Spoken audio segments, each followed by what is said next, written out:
किसी शहर में एक व्यापारी रहता था। वह व्यापारी बहुत धनी था। व्यापारी के पास सुख सुविधा का सारा सामान था। व्यापारी एक अच्छा इंसान था। वह बहुत दयालु और मददगार था। व्यापारी अपने यहाँ काम करने वाले नौकरों के साथ भी अच्छा व्यवहार करता था। सभी लोग उसके इस स्वभाव के कारण उससे बहुत प्यार करते थे। एक दिन वह व्यापार कर दूसरे शहर से जब लौट रहा था तो उसकी आंखों में एक कीड़ा चला गया। व्यापारी को धीरे धीरे दिखना बंद हो गया। व्यापारी किसी तरह अपने घर लौट तो पाता है। शहर का कोई भी डॉक्टर उस व्यापारी की आंखें ठीक नहीं कर पाता है। ऐसे में वह दुखी होने लगता है और वह चिड़चिड़ा भी हो जाता है। व्यापारी ने एक दिन अपने नौकर को अखबार में इश्तिहार छपवाने के लिए कहता है और पूरे शहर में घोषणा भी करवाने को बोलता है। जो भी उसकी आंखें ठीक करेगा उसे वह मुंह मांगा इनाम दिया जाएगा। उसी शहर में हैरी नाम का एक व्यक्ति रहता था। वह सब्जी बेचता था। उसे एक जादुई जड़ी बूटी के बारे में जानकारी थी। 2 तने वाला पाइन वृक्ष की जड़ें, जिससे व्यापारी की आंखें ठीक हो सकती थी। अगले ही दिन वह उस जड़ी बूटी की तलाश में जंगल गया।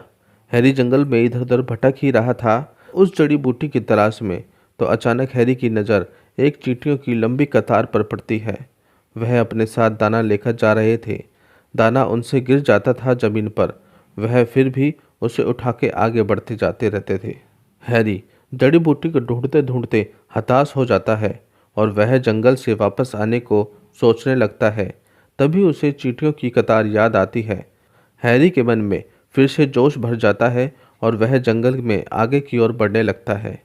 आगे थोड़ा चलने के बाद उसकी नज़र उस 2 तनों वाले वृक्ष पर पड़ जाती है। हैरी की खुशी का ठिकाना नहीं रहता। वह जल्दी जल्दी उस वृक्ष की जड़ों के पास खुदाई कर थोड़ा सा जड़ निकालकर अपने साथ शहर लेकर आ जाता है। हैरी रात भर उस जड़ को मिट्टी के बर्तन के पानी में भिगो कर रखता है और अगली सुबह व्यापारी के घर उस पानी को लेकर पहुंच जाता है। हैरी व्यापारी को उस पानी को अपनी आंखों में डालने के लिए कहता है। सारे नौकर उसे आश्चर्य से देखने लगते हैं। हैरी दोबारा व्यापारी से उस पानी को अपनी आंखों में डालने के लिए कहता है। व्यापारी हैरी को कहता है, भाई, तुम जो भी हो, तुम खुद ही मेरी आंखों में अपने लाई हुई दवा को डाल दो। मैं तो अपने जीवन से तंग आ चुका हूँ। हैरी व्यापारी को घबराने के लिए नहीं बोलता और उसकी आंखों में पानी की 2-2 बूंद डाल देता है। व्यापारी की आंखों में पानी डालते ही उसे ठंडा ठंडा लगने लगता है और आंखों से जलन गायब हो जाती है और कुछ ही देर में उसे सब कुछ दिखाई देने लगता है। व्यापारी की खुशी का ठिकाना ही नहीं रहता। उसने हैरी को काफ़ी इनाम दे दिया। इनाम पाकर हैरी खुशी खुशी अपने घर लौट जाता है।